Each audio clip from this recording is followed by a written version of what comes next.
श्री कृष्ण और राधा का प्रेम भारतीय संस्कृति और पौराणिक कथाओं में एक अद्वितीय और अमर प्रेम कहानी मानी जाती है। यह प्रेम दिव्यता, समर्पण और आध्यात्मिक प्रेम का प्रतीक है। इस प्रेम कहानी को संक्षेप में इस प्रकार वर्णित किया जा सकता है।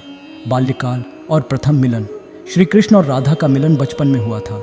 श्री कृष्ण जब गोकुल में एक बालक के रूप में थे, तब उन्होंने राधा को पहली बार देखा।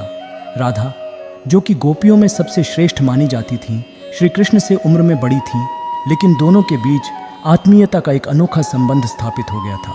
प्रेम का विकास। जैसे जैसे श्री कृष्ण बड़े होते गए, उनका राधा के प्रति प्रेम भी बढ़ता गया। उनकी मुलाकातें वृंदावन की बंसी बजाने की ध्वनि और यमुना के किनारे के रास लीला में होती थी। श्री कृष्ण की बांसुरी की धुन सुनकर राधा समेत सभी गोपियां आकर्षित हो जाती, लेकिन राधा का प्रेम और समर्पण सबसे अधिक था। दोनों के बीच का यह प्रेम शारीरिक से अधिक आध्यात्मिक था, जो भक्ति और प्रेम के उच्चतम रूप का प्रतीक था। प्रेम की परीक्षा। हालांकि इस प्रेम कहानी में कई कठिनाइयां और परीक्षाएं भी थीं। राधा और कृष्ण का मिलन सदैव संभव नहीं हो सका। श्री कृष्ण ने मथुरा जाकर कंस का वध किया और उसके बाद उन्होंने कभी वृंदावन लौटकर राधा से पुनः मिलन नहीं किया। इस विरह को राधा ने प्रेम की सबसे बड़ी परीक्षा के रूप में स्वीकार किया और कृष्ण के प्रति अपनी भक्ति और प्रेम को अडिग रखा। विरह और समर्पण। राधा और श्री कृष्ण का प्रेम भौतिक मिलन से परे था। यह प्रेम आत्मिक स्तर पर था, जिसमें विरह भी प्रेम की एक गहन अनुभूति थी। राधा का जीवन श्री कृष्ण के बिना व्यतीत हुआ, लेकिन उनका प्रेम कभी नहीं घटा। वह श्री कृष्ण की अनुपस्थिति में भी उन्हें अपने हृदय में महसूस करती थी। आध्यात्मिक अर्थ। राधा और कृष्ण का प्रेम वास्तव में जीव और ब्रह्म के मिलन का प्रतीक है। राधा को जीवात्मा और कृष्ण को परमात्मा के रूप में देखा जाता है।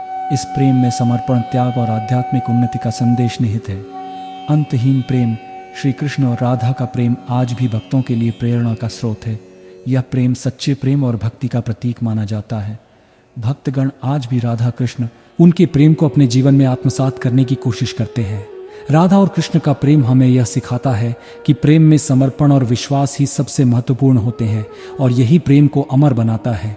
मधुबन में राधा और कृष्ण की कहानी भारतीय पौराणिक कथाओं और प्रेम की एक अद्वितीय गाथा है, जो भगवान श्री कृष्ण और राधा के प्रेम की दिव्यता और अलौकिकता को दर्शाती है। मधुबन, जिसे वृंदावन या ब्रजभूमि के रूप में भी जाना जाता है, वह स्थान है जहां भगवान श्री कृष्ण ने अपने बाल्यकाल का समय बिताया और रासलीला रचाई। राधा और श्री कृष्ण का प्रेम केवल भौतिक प्रेम नहीं था, बल्कि यह आत्मा और परमात्मा के मिलन का प्रतीक है। उनकी प्रेम कहानी भारतीय साहित्य, संगीत और नृत्य में एक महत्वपूर्ण स्थान रखती है। कहानी के अनुसार श्री कृष्ण ने अपने बाल्यकाल में ग्वाल बालों के साथ मधुबन में क्रीड़ा की और राधा के साथ रासलीला रचाई। राधा और कृष्ण का प्रेम इतना पवित्र और अलौकिक था कि इसे भौतिक सीमाओं से परे माना जाता है। राधा श्री कृष्ण की सबसे प्रिय गोपी थीं और उनका प्रेम श्री कृष्ण के प्रति अनन्य भक्ति और समर्पण का प्रतीक था। रासलीला के समय श्री कृष्ण ने बांसुरी बजाई और बांसुरी की ध्वनि सुनकर सभी गोपियां, विशेष रूप से राधा, उनकी ओर आकर्षित हुईं। राधा और कृष्ण का प्रेम हर परिस्थिति में एक दूसरे के प्रति समर्पण और विश्वास को दर्शाता है। कहानी का सार ये है कि राधा और कृष्ण का प्रेम लौकिक प्रेम से बहुत ऊंचा है, जो भक्ति, समर्पण और दिव्यता से भरा हुआ है। श्री कृष्ण और बांसुरी पंस की धुन का संबंध केवल संगीत से नहीं, बल्कि आध्यात्मिकता, प्रेम और भक्ति से भी है। श्री कृष्ण को बांसुरीधर के रूप में भी जाना जाता है और उनकी बांसुरी की मधुर ध्वनि गोपियों और विशेषकर राधा के लिए एक विशेष आकर्षण का केंद्र थी। बांसुरी और श्री कृष्ण का संबंध। श्री कृष्ण के हाथों में बांसुरी केवल एक वाद्य यंत्र नहीं थी, यह उनके प्रेम, सौंदर्य और उनकी लीला का प्रतीक थी। बांसुरी से उत्पन्न होने वाली ध्वनि इतनी मधुर और सम्मोहक थी कि इसे सुनकर गोपियां और अन्य लोग अपनी दैनिक गतिविधियों को छोड़कर उनके प्रति आकर्षित हो जाते थे। बांसुरी की ध्वनि में एक ऐसा अद्भुत आकर्षण था जो सभी को अपनी ओर खींच लेता था। यह ध्वनि केवल कानों से नहीं, बल्कि आत्मा से सुनी जाती थी और यह भक्ति, प्रेम और आत्मसमर्पण की ध्वनि थी। राधा और बांसुरी का विशेष संबंध। राधा, जो श्री कृष्ण की प्रमुख प्रेमिका मानी जाती है, के लिए बांसुरी की धुन का महत्व और भी अधिक था। ऐसा कहा जाता है कि राधा जब भी श्री कृष्ण की बांसुरी की धुन सुनती थीं, तो वे अपने आप को कृष्ण के प्रेम में पूरी तरह से खो देती थीं। श्री कृष्ण की बांसुरी की धुन राधा के दिल में प्रेम और भक्ति की लहरें पैदा करती थी। उनके लिए यह धुन एक दिव्य आह्वान की तरह थी जो उन्हें श्री कृष्ण के निकट खींच ले जाती थी। राधा और कृष्ण के प्रेम को सांसारिक प्रेम से परे दिव्य प्रेम के रूप में माना जाता है। यह प्रेम भौतिकता से परे आत्मा और परमात्मा के बीच के संबंध का प्रतीक है। बांसुरी की धुन राधा के लिए एक संकेत होती थी कि श्री कृष्ण उन्हें बुला रहे हैं और यह ध्वनि उनके लिए संसार की सबसे मधुर ध्वनि थी। आध्यात्मिक दृष्टिकोण श्री कृष्ण की बांसुरी को आत्मा के आह्वान के रूप में देखा जाता है।